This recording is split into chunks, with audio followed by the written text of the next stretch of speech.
చేయకుండా ఎవడైనా యుద్ధాన్ని గెలుస్తాడా? అమ్మా చెప్పాలి. యుద్ధం చేయకుండా ఎవరైనా యుద్ధాన్ని గెలుస్తారా? గెలవరు, అవునా? కానీ వాక్యములో దేవుని యొక్క వాక్యాన్ని మనం చూసినప్పుడు దేవుడు ఒక విచిత్రమైనటువంటి మాటను అక్కడ పలుకుతూ ఉన్నాడు. ఏమనంటే, అరే నువ్వు నిలబడు, యుద్ధం నేను చేసి విజయాన్ని నేను నీకు ఇస్తా. అంటే నువ్వు యుద్ధం చేయకుండా గెలిపించేటువంటి పూచి నాది. హౌ, ఎలా సాధ్యం అనేటువంటి విషయాన్ని మనము ఈరోజు ధ్యానించబోతున్నాం. హల్లెలూయ. మన దేవుడు మనల్ని అలసిపోనివ్వక మనల్ని నిలబెట్టి బలపరిచేటువంటి వాడు. యుద్ధము ఆయన చేసి క్రెడిట్స్ అన్నీ కూడా మనకు ఇచ్చేటువంటి వాడై ఉన్నాడు. కనుక ఇలాంటి మంచి దేవునిని, ఇలాంటి గొప్ప దేవునిని ఆశ్రయించినటువంటి మనము నిజముగా ధన్యులము. హల్లెలూయ, హల్లెలూయ. మన భారతదేశంలో చాలా మందికి ఉన్నటువంటి ఆలోచన, అలవాటు ఏమిటంటే ఏదైనా సరే కష్టపడకుండా రావాలనుకుంటారు. అవునా? అవునా కాదా? మన భారతదేశంలో ముఖ్యంగా, మిగతా వారి సంగతి మనం వదిలే, మన భారతదేశంలో ముఖ్యంగా ఉన్నటువంటి ఆ మైండ్ సెట్ ఏమిటంటే కష్టపడకుండా నాకు లాభం రావాలి, శ్రమ పడకుండా నాకు గొప్పనైపోవాలి. ఇది మనకు ఉండేటువంటి ఆలోచన. కొన్ని రోజుల క్రితం నా స్నేహితుడు ఒక మంచి ఆఫర్ని నా దగ్గర తీసుకుని వచ్చాడు. ఏంటంటే, అరే ఫ్యూచర్ ఇన్వెస్ట్మెంట్ ఇది, అంటే భవిష్యత్తులో మన పిల్లల కొరకు మనము ఏమంటారు కూడబెట్టేటువంటి ధననిది అనుకో. కనుక ఇది ఒక సంస్థ ఏర్పాటు చేస్తూ ఉంది. నేను పేరు చెప్పనులే ఆ సంస్థ పేరు, ఎందుకనంటే మనకు లైవ్ ఉంది కనుక గోమ్మని ఏమైనా జరగవచ్చు, అందుకని పేరు చెప్పను. వచ్చాడు. ఆ కంపెనీలో మనము ఇన్వెస్ట్ చేస్తే అది ఒక 15 లేక 16 సంవత్సరాలకి మనం ఒక 25 లక్షలు ఇన్వెస్ట్ చేస్తే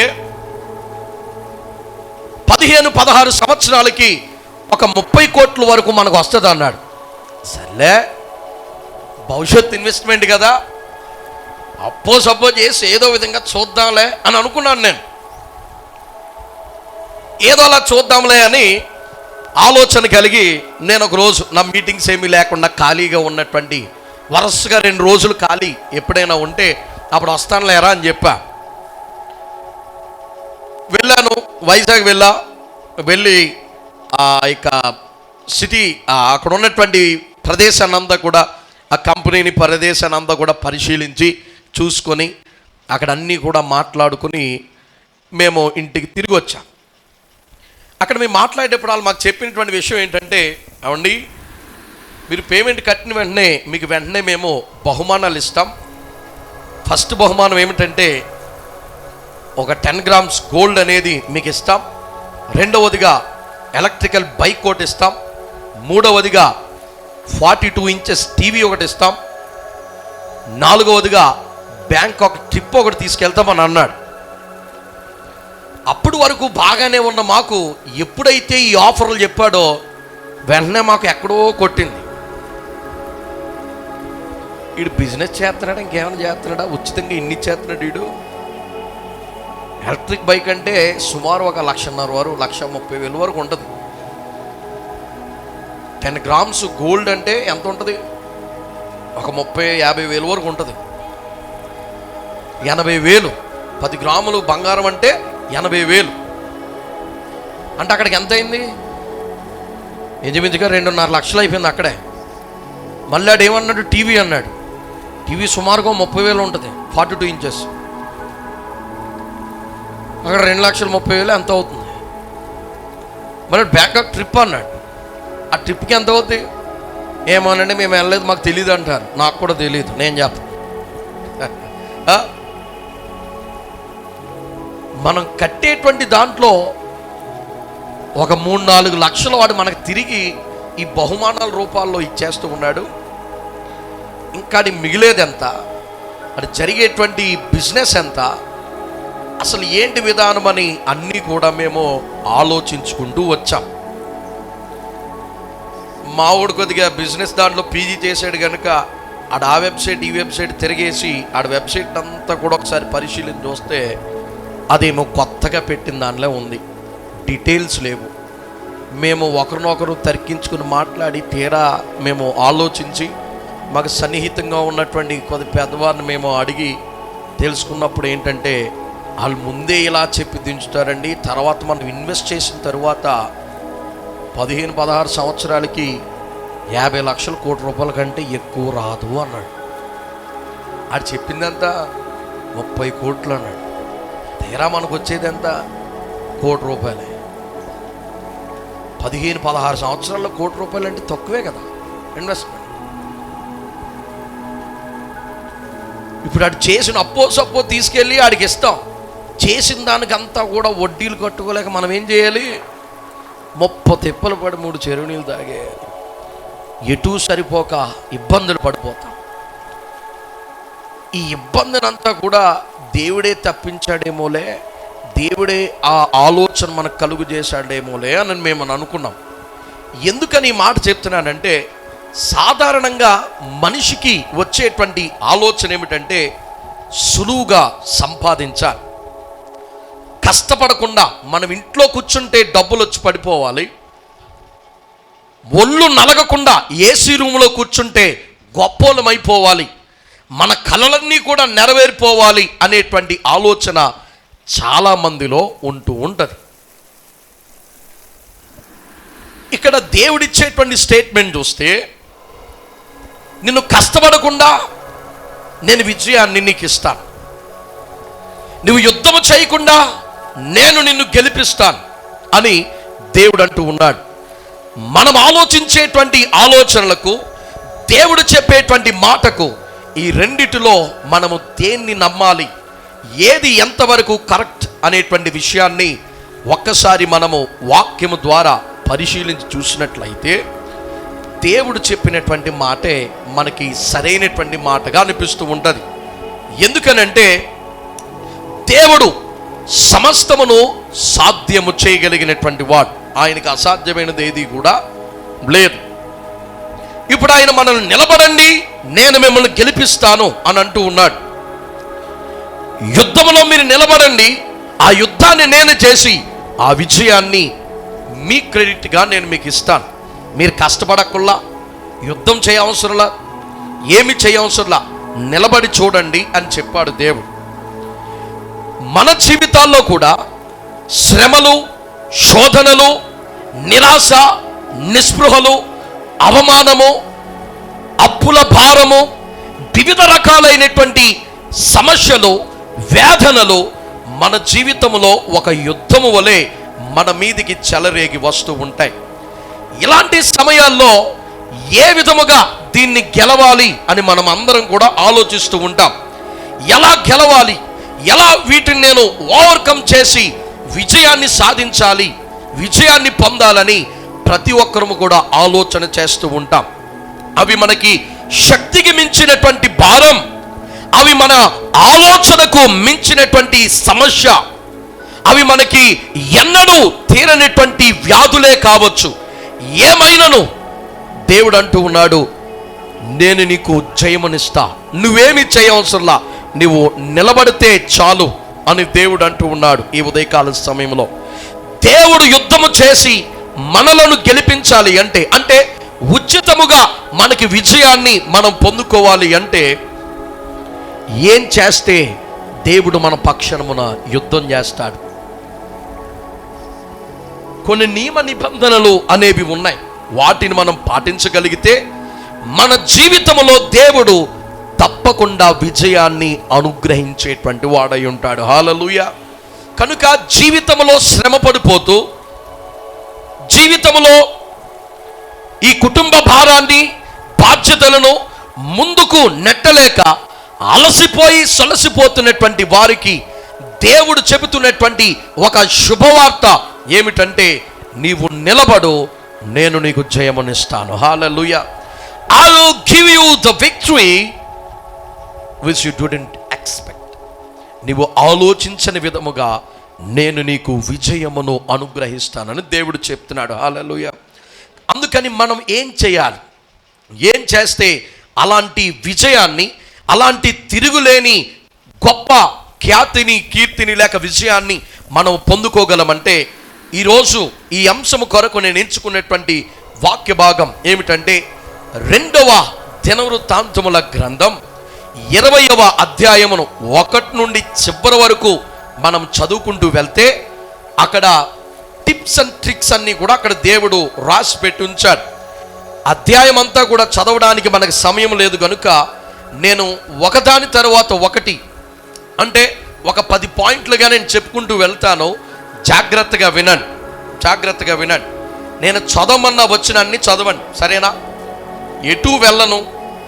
ఈ 20వ అధ్యాయం మీదనే మనము అధ్యయనం చేద్దాం, సరేనా? కనుక జాగ్రత్తగా మీరు వినండి. వీటిలో మొట్టమొదటి విషయం ఏమిటంటే, ఏ విధముగా నిలబడి విజయాన్ని మనం పొందుకోగలం. మొట్టమొదటిగా మనం చూసినప్పుడు 20వ అధ్యాయము 16వ వచనములో మనం చూడగలం. అక్కడ ఏమిటంటే, విజయము కోసం దేవుడు ఇచ్చేటువంటి వ్యూహాన్ని, అనగా ప్లాన్, స్ట్రాటజీ అంటారన్నమాట. విజయము కొరకు దేవుడు ఇచ్చేటువంటి వ్యూహాన్ని మనము పట్టుకోవాలి. హల్లెలూయా. దేవుడు వ్యూహాన్ని మనం పాటించగలిగితే విజయ పదములో మనం నడిచినట్లే. అదేమిటో వాక్యములో నుండి మనం చూద్దాం. చదవమా. రేపు వారి మీదకి వెళ్ళండి, వారు చీచు అను ఎక్కుడు మార్గమున వచ్చేదరు. మీరు ఆ ఎరువేలు అరణ్య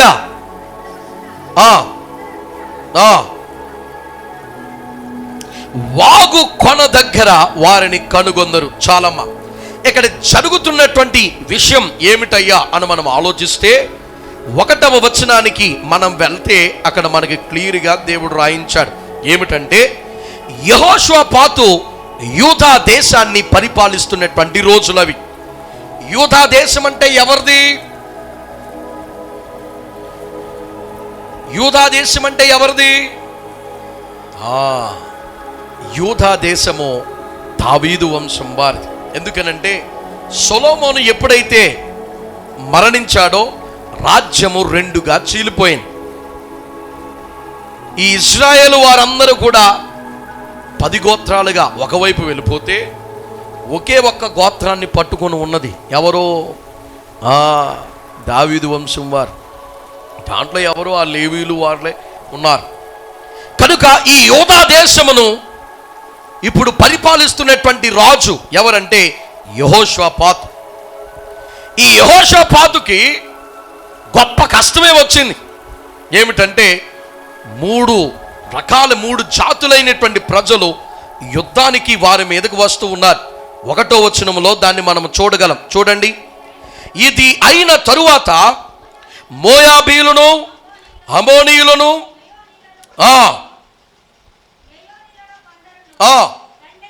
దండెత్తి యెహోషువపాతు మీదికి వచ్చిరి. ఈ యెహోషువపాతు మీదకి రావడం అంటే ఆ దేశం మీదకి వస్తూ ఉన్నారు. 3 కలిపి ఒకేసారిగా వస్తూ ఉన్నారు. వారి సైన్యమేమో లక్షల్లో ఉంది, యూదయ సైన్యమేమో చాలా తక్కువగా, అంటే వేల సంఖ్యలో ఉంది. ఇప్పుడు లక్షలాదిగా ఉన్నటువంటి ప్రజలు వేలాది మందిని ఈజీగా వారిని చంపేసి ఆ దేశాన్ని ఆక్రమించుకోగలరు. ఆ రాజును కూడా ఈజీగా చంపగలరు. ఇలాంటి కష్టతరమైనటువంటి పరిస్థితిలో, ఇలాంటి క్లిష్టతరమైనటువంటి పరిస్థితిలో యెహోషువపాతు ఏం చేశాడంటే, తన సొంత జ్ఞానము, తన సొంత ఆలోచన, తన సొంత ప్లాన్స్ కాకుండా యెహోషువపాతు దేవుని యొక్క మందిరములో విచారణ చేయడం ప్రారంభించాడంట. హల్లెలూయా, హల్లెలూయా. యెహోషువపాతు దేవుని మందిరములో విచారణ చేస్తూ ఉండగా దేవుడు చెప్పినటువంటి మాట ఏమిటంటే, ఇదిగో ఈరోజు మీరు యుద్ధానికి వెళ్ళొద్దు, రేపు మీరు వెళ్ళండి. ఆ రేపు కూడా మీరు ఏ విధంగా యుద్ధానికి వెళ్తారంటే, వారు ఎక్కుడు మార్గము గుండా వస్తూ ఉన్నారు.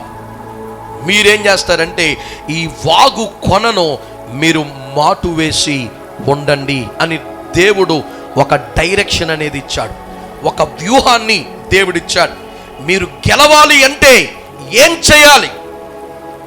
కుటుంబ భారాన్ని, కుటుంబ సమస్యలను, నీ ఒంట్లో ఉన్నటువంటి వ్యాధి బాధలను, నీ పిల్లల యొక్క చదువులను, వారి యొక్క గుణగణాలను సరిచేయడం కొరకు, కుటుంబాన్ని సరిచేసి బలపరచడం కొరకు, అభివృద్ధి పదములోనికి నడిపించడం కొరకు ఏం చేస్తే పైకొస్తావు, ఏం చేస్తే నీకు విడుదల కలుగుద్ది అని అంటే, దేవుని ఎదుట మనము విచారణ చేసినప్పుడు దేవుడే ఆలోచన జ్ఞానము ద్వారా నడిపిస్తాడంట. హల్లెలూయా.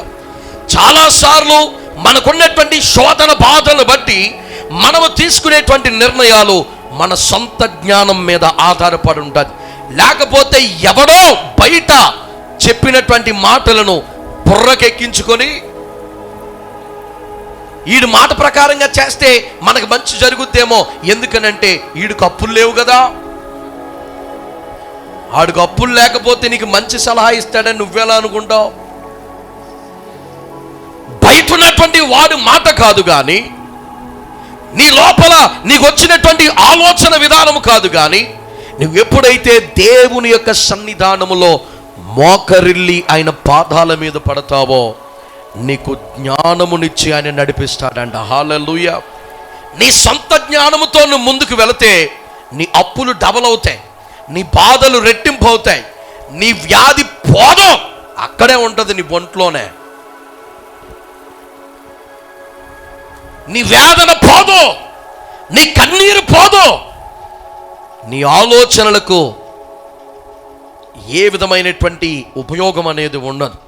కానీ ఎప్పుడైతే దేవుని మీద మనము ఆధారపడతామో, ఆయన వ్యూహములో మనము నడుచుకుంటామో విజయ పదముగా మనము నడుస్తామంట. హల్లెలూయా. ఇక్కడ యెహోషాపాత్ దావీదు వంశావళిలో నుండి వచ్చినటువంటి, అనగా యూదా దేశమును పరిపాలిస్తున్నటువంటి వారు రాజులు చాలామంది ఉన్నారు. కానీ వారిలో భక్తి కలిగిన వాడు అంతమంది ఎక్కువ మంది లేరు. భక్తి కలిగిన వారు ఎక్కువ మంది లేరు. విగ్రహారాధనలోనికి నడిపించిన వారు కూడా ఉన్నారు, లైక్ సొలొమోన్. దేవుని మందిరాన్ని కట్టాడు, విగ్రహ గుళ్ళను కట్టాడు, దేవుణ్ణి ఆరాధించాడు, వెళ్ళి గుళ్ళు గోపురాలకు కూడా తిరిగాడు. ఇది సొలొమోను చేసింది. ఈ విధముగా దావీదు వంశావళిలో నుండి వచ్చినటువంటి రాజులు అందరూ కూడా దేవునికి ఇష్టంగా బ్రతికిన వారు కాదు. దేవుని చిత్త ప్రకారముగా, దేవుని మాట ప్రకారముగా జీవించిన వారు, రాజ్యాన్ని పరిపాలించిన వారు కొంతమంది మాత్రమే ఉన్నారు. వారు కూడా వేళ్ళ మీద లెక్క పెట్టవచ్చు. ఆ ఉన్నటువంటి కొంతమందిలో ఒకడు ఈ యెహోషాపాతు. హల్లెలూయా. ఈ యెహోషాపాతు ఏం చేశాడంటే, దేవుని యొద్దకు వెళ్ళి దేవుని యొద్ద విచారణ చేస్తూ ఉంటే దేవుడు ఒక వ్యూహాన్ని ఆయనకు అనుగ్రహించాడు. ఇదిగో ఈరోజు మీరు వెళ్ళొద్దు, రేపటి దినాన్ని మీరు వెళ్తే మీకు విజయ పదముగా నేను మిమ్మల్ని నడిపిస్తాను. హల్లెలూయా. హల్లెలూయా. రెండవ విషయం, మనము నిలబడితే విజయము రావాలి అంటే, మనం ఉన్న చోట దేవుని మహిమను చూడాలి అంటే, మొదటిగా దేవుని యొక్క వ్యూహాన్ని మనము పొందుకొని దాని ప్రకారంగా, అంటే దేవుని యొక్క వాక్యానుసారముగా మనం ముందుకు వెళ్ళాలి. రెండవది ఏంటో మనం చూద్దాం. రెండవది ఈ యొక్క 20వ అధ్యాయము 17వ వచనాన్ని మనం చూస్తే మనకు అక్కడ తెలుసుద్ది. ఈ యుద్ధములో 20:17, ఈ యుద్ధములో మీరు పోట్లాడవలసిన నిమిత్తము లేదు. యూదావారులారా, యెరూషలేము వారులారా, మీరు యుద్ధ పంక్తులను తీర్చి నిలువబడుడి. మీతో కూడనున్న యెహోవా దయచేయు రక్షణ మీరు చూచెదరు. హల్లెలూయా. దేవుడు అంటూ ఉన్నాడు, ఇదిగో యుద్ధము యెహోవాదే. యెహోషాపాతు తన ప్రజలకు చెప్తున్నాడు, అయ్యా యుద్ధము చేయువారము మనము కాదు, యుద్ధము యెహోవాదే. మరి మేమేం చేయాలండి? మీరేం చేయాలంటే మీ యుద్ధ పంక్తులలో మీరు నిలబడండి చాలు. యుద్ధానికి వెళ్ళేవారు వరుసగా నిలబడతారు కదా, ముందు వెనుక లైన్గా. మీరు నిలబడితే చాలు, మీరు యుద్ధ పంక్తులలో మీరు నిలబడితే చాలు, యుద్ధము చేయువాడు యెహోవా. హల్లెలూయా. మీరు మీ యొక్క సమస్యలలో సతమతమైపోతూ, మీ యొక్క వ్యాధి బాధలలో కృంగిపోతూ, ఎవరు మాటలు పడితే వారు మాటలు విని ఎటు గాలి వేస్తే అటు మనము వాలిపోయేటువంటి వారుగా ఉండకూడదు. దేవుడు అంటున్నాడు, ఇదిగో నీకు జయమిచ్చేవాడును నేను, నీకు విడుదల కలుగు చేసేవాడును నేను, నిన్ను అభివృద్ధిలోనికి నడిపించేవాడును నేను, విముక్తిని కలుగు చేసేవాడును నేను. అందుకని నీవు నిలబడు. హల్లెలూయా. నిలబడడం దేవునికి కావాలి, పడిపోవడం కాదు. సాతాను అనేకమైనటువంటి ఆలోచనలు మనలో పెడతాడు. ఈ విధంగా అయిపోతున్నావే, ఏదైనా చేస్తే పోలా, ఏదైనా నువ్వు మరణిస్తే పోలా, ఏదైనా తాకాడు పెట్టుకుంటే సర పోలా, ఇంకా ఏవేవో లోకానుసారంగా చాలా మంది చేస్తున్నారు, అవి కూడా నువ్వు చేస్తే పోలా, నీ ఒళ్ళమ్ముకుంటే పోలా, నీ ప్రాణం తీసుకుంటే పోలా. నువ్వు నిలబడాలి. హల్లెలూయా. వాలిపోకో, స్థిరత్వమును అనుగ్రహించమని నువ్వు దేవుణ్ణిగా. యుద్ధము చేయవాడును నేను, నువ్వు స్థిరముగా నిలబడు చాలు. హల్లెలూయా. దేవుడు ఆశిస్తున్నది అది. నువ్వు నిలబడితే యుద్ధము చేయువాడు యెహోవా.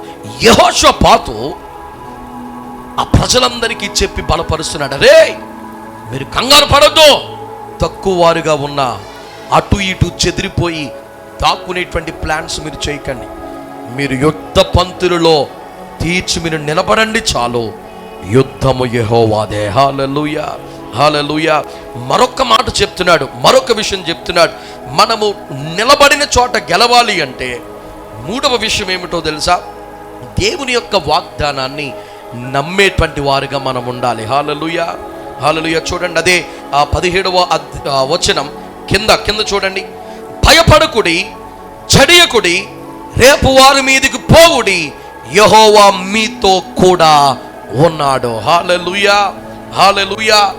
నీ బాధలలో, శ్రమలలో, కష్ట నష్టాలలో నీతో పాటు ఎవరు లేకపోవచ్చు, కానీ నీతో పాటు ఉన్నాడు ఒక ఆయన, ఆయనే నజరేయుడైనటువంటి యేసు. హల్లెలూయా. హల్లెలూయా. ఆయన నిన్ను విడిచిపెట్టేవాడు కాదు, ఆయన నిన్ను మర్చిపోయేవాడు కాదు.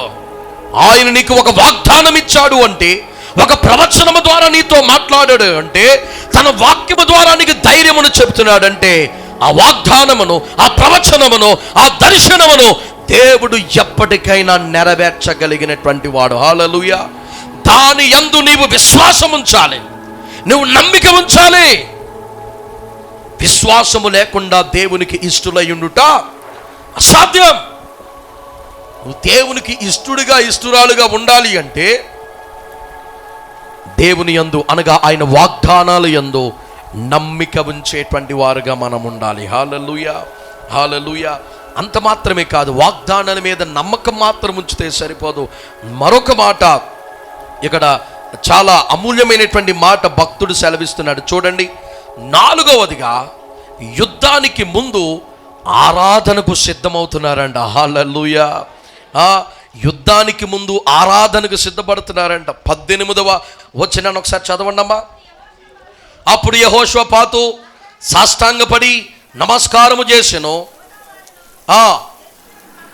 యూదావారును యెరూషలేము కాపురస్తులను యెహోవా సన్నిధిని సాగిలపడి నమస్కరించారంటే ఆరాధనకు వారు సిద్ధమవుతూ ఉన్నారు. చాలాసార్లు మనం చేసేటువంటి పనులు ఏమిటంటే, కష్టాలు వచ్చినా, వ్యాధులు వచ్చినా మందిరానికి రావడానికి ఇష్టపడం. అమ్మా పలానా రోజు మందిరానికి నువ్వు ఎందుకు రాలా? నిజంగా రాలేదా? రాలేదు. అమ్మా ఫలానా రోజు నువ్వు మందిరానికి ఎందుకు రాలా?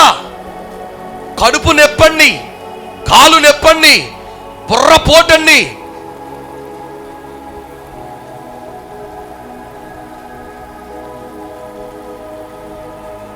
నీ సమస్యలు ఉన్నప్పుడే దేవుని మందిరానికి నువ్వు. కొంతమందిని అడుగుతాం, బాబు మందిరానికి రావయ్యా, ఎందుకని మందిరానికి దూరం అయిపోతున్నావు అంటే, అయ్యగారు నేను నా అలవాట్లన్నీ వదిలేసిన తర్వాత, నువ్వు అలవాట్లన్నీ వదిలేసేటట్టయితే మందిరం ఎందుకురా, నీ తలకాయ అన్నీ నీ చేతిలోనే అయిపోతే దేవుడు ఎందుకు? ఇక నువ్వు తాగుబోతువా, మానలేకపోతున్నావా, మందిరానికి రా. మందిరానికి రావడానికి తాగుడు మానే అవసరం లేదు, ఆ బలహీనతతోనే రా. ఆ బలహీనతను తీర్చేటువంటి వాడు ఇక్కడ ఉన్నాడు. హల్లెలూయా. నువ్వు మానేసి మందిరానికి వస్తే దేవునికి మహిమేముంది నీ మొహం?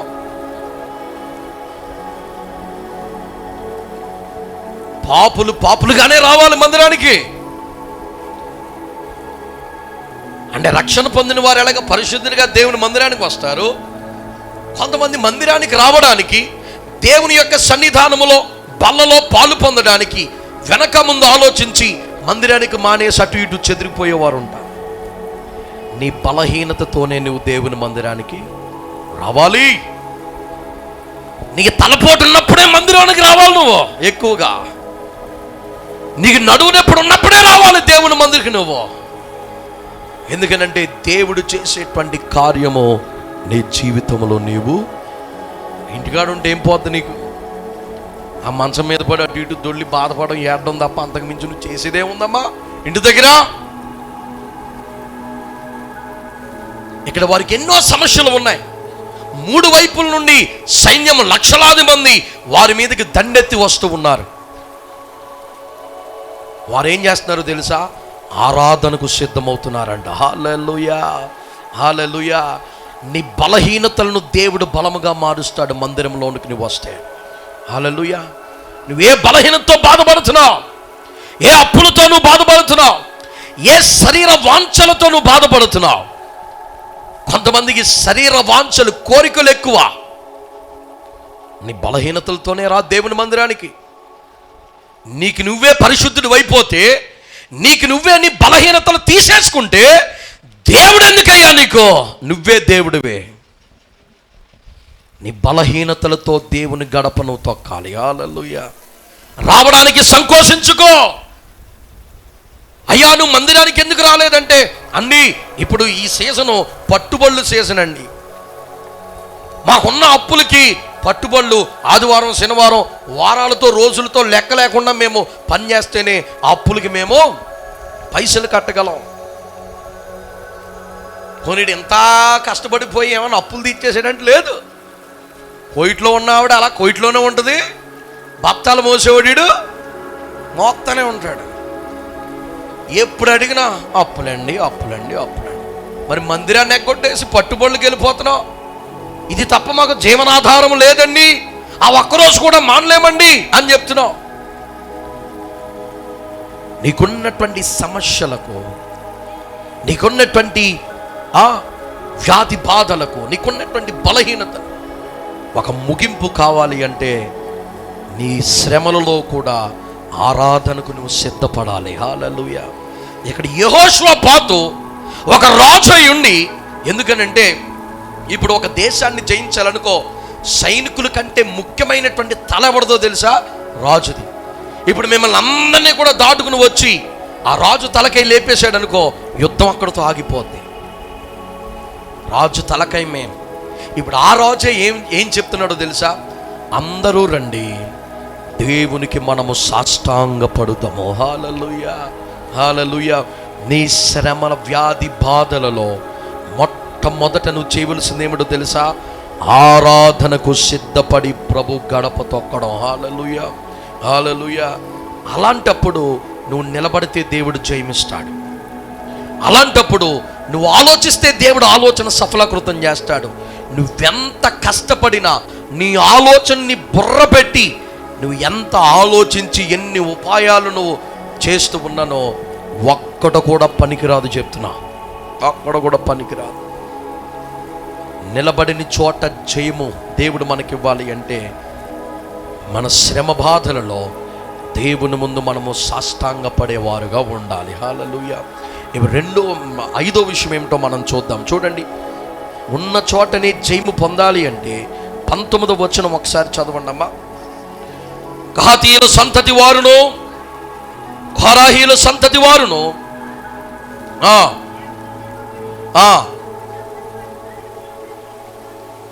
హల్లెలూయా అమ్మా దేవునికంట స్తుతులు అర్పించారంట.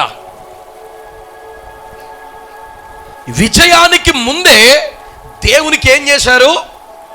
అందుకని మనం ఆల్నైట్ ప్రేయర్లో కానీ ఉపవాస ప్రార్థనలో కానీ 1-2 గంటలు మనం దేవుని సన్నిధానంలో ప్రార్థన చేసి ఆఖరిలో మనం ఒక మాట అంటాం. ఏమంటాం?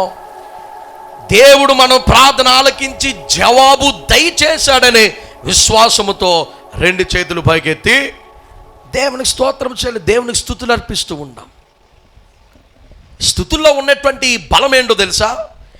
ఎప్పుడైతే నీవు విజయానికి ముందే దేవునికి స్తుతులు అర్పిస్తావో, ఇప్పుడు సపోజ్ నీ అప్పుల కొరకో, లేకపోతే నీ శరీర బలహీనత కొరకో, లేకపోతే నీ కుటుంబము ఒక దేవుని రక్షణలో ఉండాలని ప్రార్థన చేస్తున్నావు అనుకో, ప్రభువా నా కుటుంబానికి నువ్వు రక్షణ ఇచ్చినందుకు వందనాలు, ప్రభువా నా భర్తను తాగు నుండి విడిపించినందుకు వందనాలు. నువ్వు ఎప్పుడైతే విశ్వాసముతో విజయమునకు ముందే దేవునికి స్తోత్రము చెల్లిస్తావో, దేవుడు అక్కడ శత్రువుని అయోమయములో పడేస్తాడంట. హల్లెలూయా, హల్లెలూయా. అమ్మ, స్తుతుల్లో ఉన్నటువంటి గొప్పతనం అది. విజయమునకు ముందే దేవునికి స్తోత్రములు వారు చెల్లిస్తూ ఉన్నారు. అంత మాత్రమే కాదు, 6వ విషయం ఒక మాట చెప్తూ ఉన్నాడు. ఒకసారి ఆ యొక్క 20వ వచనాన్ని ఒకసారి చదవండి అమ్మా. యెహోషాపాతు నిలబడి ఒక మాట చెప్తున్నాడు. యూదావారులారా, యెరూషలేము కాపురస్తులారా, నా మాట వినండి. మీ దేవుడైన యెహోవాను నమ్ముకొనుడి, అప్పుడు మీరు స్థిరపడుదురు. ఆయన ప్రవక్తలను నమ్ముకొనుడి, అప్పుడు మీరు చెప్పాను. హల్లెలూయా. ఇక్కడ అంటున్నాడు, అయ్యా మీరు దేవుణ్ణి నమ్మాలి, ప్రవక్తలను అంటే నీ సేవకుణ్ణి నీవు నమ్మాలి. నీకున్న చోట జయము రావాలి అంటే నీ సేవకుడు చెప్పు వాక్కును, ఆయన చేసేటువంటి ప్రార్థనల యందు నువ్వు విశ్వాసం ఉంచేటువంటి వాడుగా ఉండాలి. ప్రస్తుతం సంఘాలు, విశ్వాసులు ఏ విధంగా ఉన్నారో తెలుసా? సొంత సేవకుడి మీద ఎవరికి కూడా నమ్మకం ఉండదు.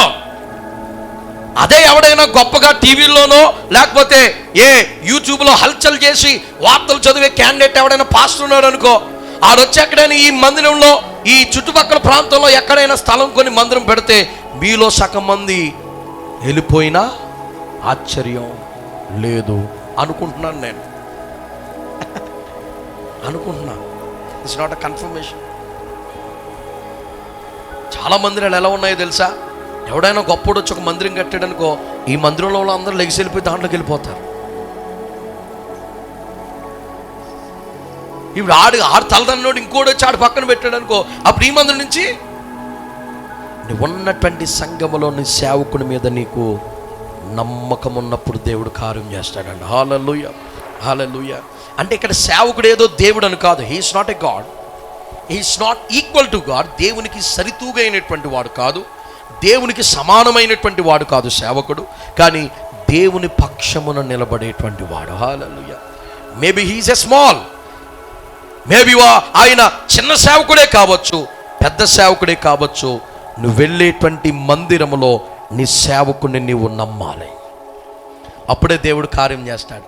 లేకపోతే నువ్వు ఎన్ని సంఘాలు తిరిగినా నీ జీవితంలో మార్పు అనేది ఉండదు. ఇది సత్యం.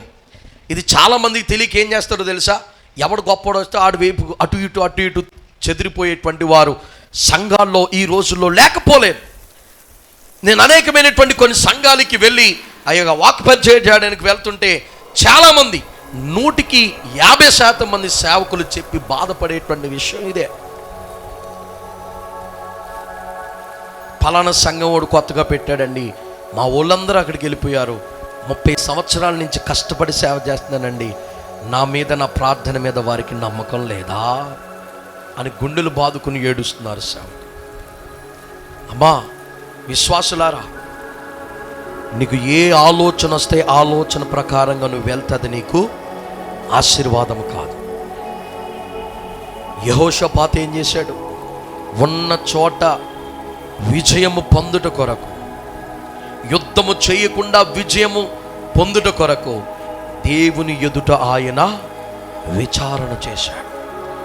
దేవుని యొక్క మాట ప్రకారముగా, దేవుని యొక్క ఆలోచన ప్రకారంగా ముందుకు వెళ్ళడానికి ఇష్టపడ్డాడు. ఎప్పుడు కూడా అలాంటి తప్పుడు పనులు చేయకండి. అవతలు వచ్చినాడు గొప్పోడైతే ఆయన వీధులంట సువార్త ప్రకటించుకొని అన్యజనులు రక్షించుకుంటాడు. రక్షణ పొందిన వాడికి ఇంకొక, ఆల్రెడీ సంఘానికి మందిరంకి వెళ్ళి బలపడుతున్న వాడికి ఇంకొక మందిరం ఎందుకు? ఆల్రెడీ ఒక బలపరిచేటువంటి సేవకుని దేవుడు నీ మందిరంలో ఉంచినప్పుడు ఇంకొకడు వచ్చి బలపరిచేది ఏంటి? ఏ మనుషునికి ఇద్దరు తండ్రులు ఉండరు. ఆ ఇద్దరు తండ్రులు ఉన్నారంటే వాడు మంచి శంకరగాడు కాదు. వాడిని ఏమని పిలుస్తారంటే శంకర జాతోడు అంటారు. ఆ మాటలో చెప్పాలి, అంతేనా? శంకర జాతి మరి నాకు తెలియదు, ఆ పదం మరి ఉపయోగించవచ్చు లేదు నాకు తెలియదు, కానీ అంటే వాడు చాలా దరిద్రమైన పుట్టికను కలిగినవాడు. ఆ పేరు నీకెందుకు? దేవుడిని చక్కగా రక్షించాడు, ఒక సహవాసములో పెట్టాడు, ఒక మంచి సేవకుడిని, నాయకుడిని, నడిపించేటువంటి నాయకుడిని నీకు ఇచ్చాడు. బలపడు. ఎక్కడ బలపడలేనోడు ఇంకెక్కడికి వెళ్ళినా బలపడ్డావు. నేను గ్యారంటీ ఇస్తాను. ఎందుకంటే ఉపవాస ప్రార్థనలు పెట్టి నలగొట్టి ప్రతిదానికి ప్రార్థన చేయమని, 24 గంటల ప్రార్థన వేసి మిమ్మల్ని ప్రార్థన చేయమని, ఖండితముగా వాక్యమును ప్రకటించి ప్రతి నెల ఉపవాస కూటాలు పెట్టి, ఆన్లైన్ ప్రేయర్లు పెట్టి, గ్రూపులు పెట్టి ఎంతగా నలగొడుతున్నా నీవు మారలేదంటే నువ్వు ఎక్కడికి వెళ్ళినా నువ్వు మారవు. నీ బతుకది తెలుసుకో. నీ బ్రతుకు అలాంటిది. ఎందుకంటే నీ బ్రతుకు మార్పు లేదు. యెహోషాపాతుకి తక్కువ మంది ఉన్నారు, అవతల వారు లక్షలలో ఉన్నారు. కానీ యెహోషాపాతుకి దేవుడు నిలబడిన చోట విజయమును అనుగ్రహించాడు. హల్లెలూయా, హల్లెలూయా. అలా విజయమును అనుగ్రహించడానికి గల కారణం ఏమిటంటే యెహోషాపాతు తన ప్రజలకు చెప్తుండే, రే యెహోవాను నమ్ముకొనడి, అప్పుడు మీరు స్థిరపడతారు. అంత మాత్రమే కాదు, ఆయన పక్షమున నిలబడినటువంటి ప్రవక్త, నీ సేవకుణ్ణి కూడా మీరు నమ్ముకొనండి, అప్పుడు మీరు కృతజ్ఞులగుదురు. హల్లెలూయా, హల్లెలూయా. ఈ విషయాలను మన జీవితంలో ఉంటే నీవున్న చోట ఎటువంటి పరిస్థితుల్లో, ఇటు నుండి కుటుంబ బాధ్యతలు, ఇటు నుండి పిల్లల బాధ్యతలు, ఇటు నుండి అప్పుల బాధ్యతలు, ఇటు నుండి నీ ఆరోగ్యము, ఇటు నుండి వ్యాపారము దెబ్బ, ఇటు నుండి నీ ఉద్యోగముల ఒత్తిళ్లు, ఇటు నుండి నీ పాడి, నీ పంట నష్టం, ఇన్ని యుద్ధాల మధ్య నువ్వు గెలవాలి అంటే నీ యొక్క జ్ఞానము ఎపాటిది? మనుషుల జ్ఞానము దేవుని దృష్టికి వెర్రితనం. నీ ఆలోచనలన్నీ కూడా దేవుని ముందు వెర్రితనంగానే కనబడుతున్నాయి. కానీ దేవుని యొక్క చిత్తమునకు నీవు అప్పగించుకుంటే దేవుడు నీకు ఉన్నటువంటి స్థలములో జయమును అనుగ్రహిస్తాడు. హల్లెలూయా, హల్లెలూయా. కనుక మరొక పాయింట్, ఇంకో 2 పాయింట్స్ చూసి మనం ముగించుకుందాం. ఇప్పుడు దేవుని నమ్మమని, ప్రవక్త అంటే సేవకుని నమ్ముట ద్వారా విజయమును దేవుడు మనకు అనుగ్రహిస్తాడు. ఇంకొకటి ఏమిటంటే దేవుడు వీరు చేయు స్తుతులను ఒక ఆయుధముగా మార్చుకున్నాడంట. హల్లెలూయా, హల్లెలూయా. అమ్మ, దేవునికి మనము కష్టాల్లో ఉన్నప్పుడు ఏం చేయాలి? స్తుతులు చేయాలి. చూడండి, మనము 21వ వచనాన్ని మనం వచ్చినప్పుడు, మరియు అతడు జనులను హెచ్చరిక చేసిన తరువాత యెహోవాను స్తుతించుటకు గాయకులను ఏర్పరిచి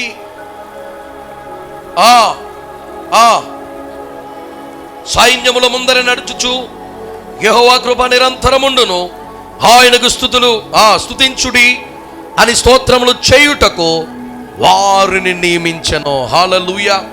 వాక్యములో దేవుడు సెలవిస్తూ ఉంటాడు, మన స్తుతులను ఒక దుర్గముగా చేసుకొని దేవుడంట తన కార్యమును జరిగిస్తాడంట. హల్లెలూయా. ఆకాశ మహాకాశములు పట్టజాలనంటటువంటి దేవుడు నీవు చేసేటువంటి స్తుతులను ఒక దుర్గముగా, ఒక సింహాసనముగా ఆయన ఏర్పాటు చేసుకొని దాని మీద ఆసీనుడై నిన్ను బలపరుస్తాడంట. హల్లెలూయా. సాధారణంగా కొన్ని చోట్ల మనం చూస్తూ ఉంటాం, ఏదైనా గొడవ జరిగినా, ఏం జరుగుతూ ఉన్నా ఒక పెద్ద మనిషి వస్తాడు.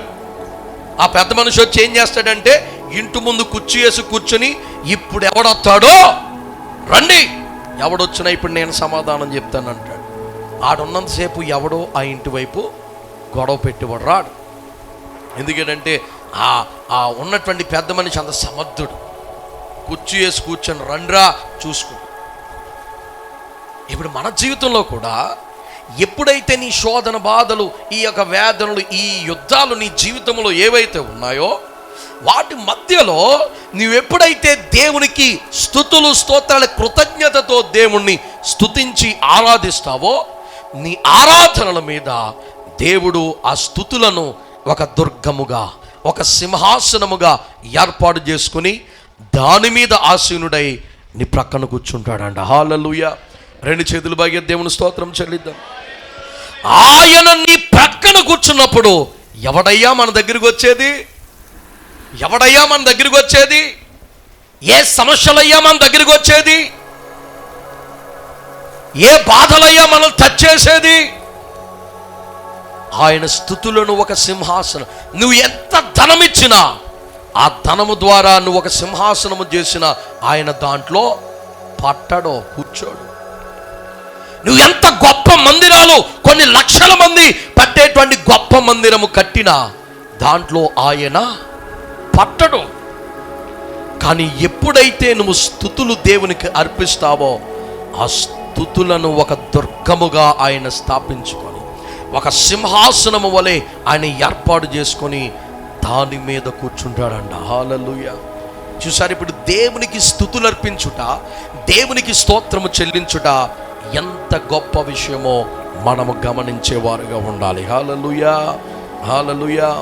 కనుక ప్రియమైన దేవుని బిడ్డలారా, నువ్వు ఉన్నటువంటి స్థలములో దేవుడు నిన్ను నిలబెట్టి నీకు జయమును అనుగ్రహించాలి అంటే నువ్వు చేసేటువంటి యుద్ధాలలో నీవు కష్టపడడం కాకుండా, నీవు శ్రమ పడడము కాకుండా, నిన్ను నిలబెట్టి ఆ యుద్ధము దేవుడే జరిగించి నీకు జయమును నీకు అనుగ్రహించాలి అంటే ఏం చేయమని దేవుడు అంటున్నాడంటే స్తుతించి దేవునిని ఆరాధించాలంట. హల్లెలూయా. మనకున్నటువంటి సమస్యలకి చాలాసార్లు నోట్లో నుండి మాట రాదు. మనకి దేవుని స్తుతించడానికి అసలు మనకి నోరు బయటికి రాదు. ఆ సమస్యలతో ఓ ప్రక్కన ఏడుస్తూ బాధపడుతూ మందిరంలో పక్కన అలాగే కూర్చుని ఉంటాం. అలా చేస్తే నీ బాధ ఇంకా ఎక్కువైద్ది. కానీ దేవుని మందిరానికి వచ్చినంత మాత్రాన నీ బాధలు పోవు. ఆయన మందిరములో ఆయన స్తుతించి ఆరాధించినప్పుడు, ఆయన మందిరములో యథార్థముగా మనం ప్రార్థన చేసినప్పుడు మాత్రమే ఆయన మన గుండెలో ఉన్నటువంటి భారమును తొలగిస్తాడు. హల్లెలూయా. నువ్వు వచ్చి నోరు మూసుకొని ఇక్కడ నుంచున్నా కూర్చున్నా ఒకటే, ఇంటి దగ్గర మంచం మీద సుఖంగా పడుకున్నా ఒకటే. వచ్చిపోయినంత మాత్రాన్న బాధలు పోవు.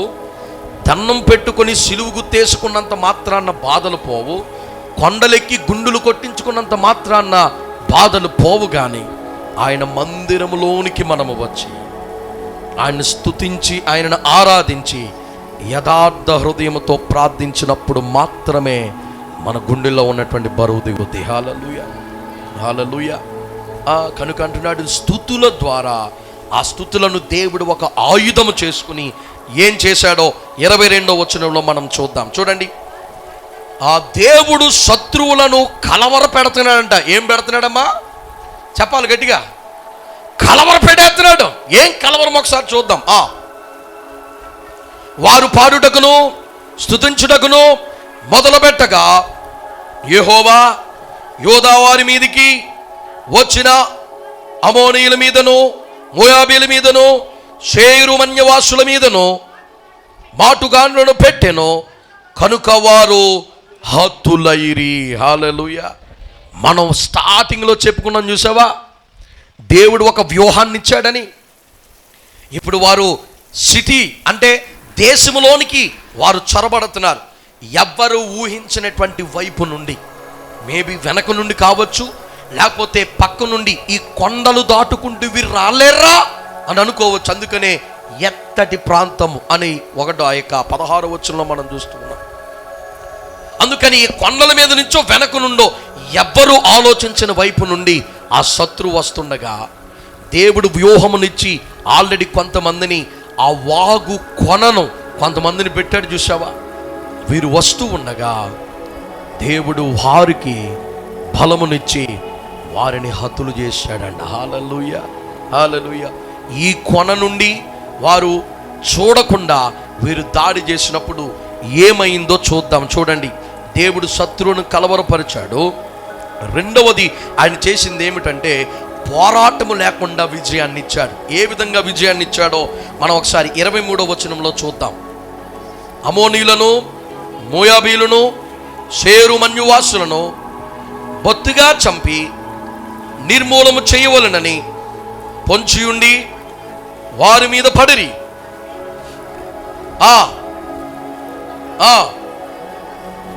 తమలో ఒకరిని ఒకడు చంపుకొనుటకు మొదలు పెట్టిరి.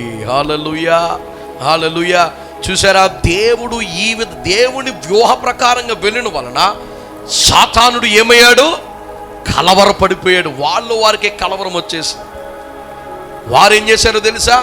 ఇప్పుడు ముగ్గురు కలిశారు. అమోనీయులు, మోయాబీలు, షేరు మన్యువాసులు. ఈ ముగ్గురు కలిసి యుద్ధాన్ని దండయాత్ర చేస్తున్నారు యుద్ధం చేయడానికి. ఎప్పుడైతే ఈ విధముగా వారు హతులవడం చూశారో ఒకడి మీద ఒకడికి నమ్మకం పోయింది. వీడితో ఉంటే వీడు మనల్ని వేసేస్తాడని వీడు, వాళ్ళిద్దరితో ఉంటే వాళ్ళిద్దరు మనల్ని వేసేస్తాడని వీడు, ఒకడికి ఒకడు పడకుండా వారు ఏం చేశారంటే అంటే యోధా వారి మీదకి రాకుండా ఉన్న ప్రదేశంలోనే వారికి వారే పొడుచుకుని చచ్చారంట. హల్లెలూయా. దేవుణ్ణి స్తుతించుట ద్వారా సాతాను హృదయములో కలవరమును దేవుడు పుట్టిస్తాడు. హల్లెలూయా, హల్లెలూయా. సాతాను హృదయంలో ఏమైంది? విజయము రాకముందే నువ్వు దేవునికి స్తుతులు అర్పిస్తూ ఉంటే సాతాను కలవరపడిపోతాడు. నీ ముందు సాతాను నిలవలేడు. ఎందుకనంటే స్తుతుల ద్వారా దేవుడు దుర్గాన్ని స్థాపించుకొని సాతాను హృదయములో ఆ కలవరమును దేవుడు పుట్టించినప్పుడు గొప్ప విజయమును మనము పొందుకుంటాం. హల్లెలూయా. మనము 25వ వచనం, ఆఖరిగా 25వ వచనం మనము చూసినప్పుడు వారు ఒకరికి ఒకరు పొడుచుకుని చచ్చిన తరువాత విజయము అనేటువంటి పంటను వారు స్వాధీనం చేసుకోవడం ప్రారంభించారు. అంటే వారు ఒకరు పొడుచుకొని మొత్తం అందరూ కూడా చచ్చిపోయారు. ముగ్గురు ఆ ప్రాంత ప్రజలందరూ కూడా సైనికులు. అప్పుడు వీరేం చేశారో తెలుసా? దేవుడికి విరిచినటువంటి బ్లెస్సింగ్ ఏంటంటే వీరు వెళ్ళి వారి దగ్గర ఉన్నటువంటి వెండి, బంగారము, వెలగల వస్త్రాలు, ఆహారము అన్నీ కూడా తీసుకొని భారమున వారి స్తోమతకు మించంటే తీసుకువెళ్ళగలిగిన దానికంటే మించి రెట్టింపు తీసుకువెళ్ళగా ఇంకా మిగిలిపోయిందంట. అక్కడ దేవుని మాట వింటే సమృద్ధి, ఆశీర్వాదము మన కుటుంబాల్లో ఉంటుంది. హల్లెలూయా. అందుకనే వాక్య ప్రకారంగా నడుచుకోండి అని సేవకుడు చెప్పేది. ఎందుకనంటే మీ సమృద్ధి ఆశీర్వాదము కొరకని. చాలాసార్లు ఏం చేస్తాడంటే పాస్టర్ గారికి ఏంటి వాక్యం నా కోసమే చెప్పాడు. అవును, నీ కోసమే చెప్పాను. ఇప్పుడు ఏంటంట? అమ్మా, నీ కోసమే చెప్పాను ఏంటంటే ఇప్పుడు నువ్వు బాగుపడడం కోసమే చెప్పానా? నువ్వు మేలు పొందడం కోసమే చెప్పానా? నువ్వు అభివృద్ధి చెందడానికే గద్దించావా? దాంట్లో నువ్వు బాధపడేదేమో. కానీ కొంతమంది వినరు. అవిధేయులై దేవుడిచ్చు ఆశీర్వాదాన్ని పోగొట్టుకొని సొంత జ్ఞానం మీద ఆధారపడతారు. పాస్టర్ గారు మాతోనే ఏదో చెప్పేస్తున్నాడు, మేము ఇంక ఈ సంఘానికి రాము, ఇంకో సంఘానికి వెళ్ళిపోతాం.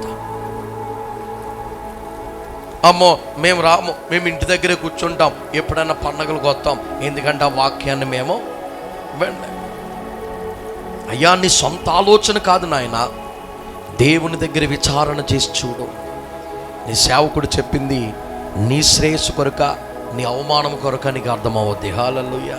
హల్లెలూయా. కనుక వాక్యం వింటున్నటువంటి ప్రియమైన దేవుని బిడ్డలారా, మనం ముగించుకుందాం.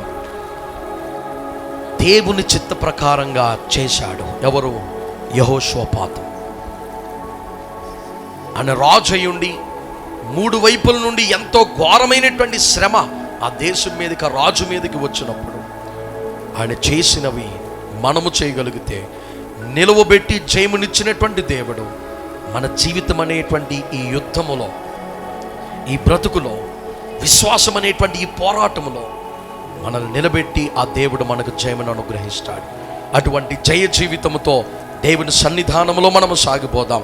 దేవుడు తన వాక్య భాగమును వినుకడులో దీవించి మన కుటుంబాలని అభివృద్ధిలోనికి నడిపించునుగాక.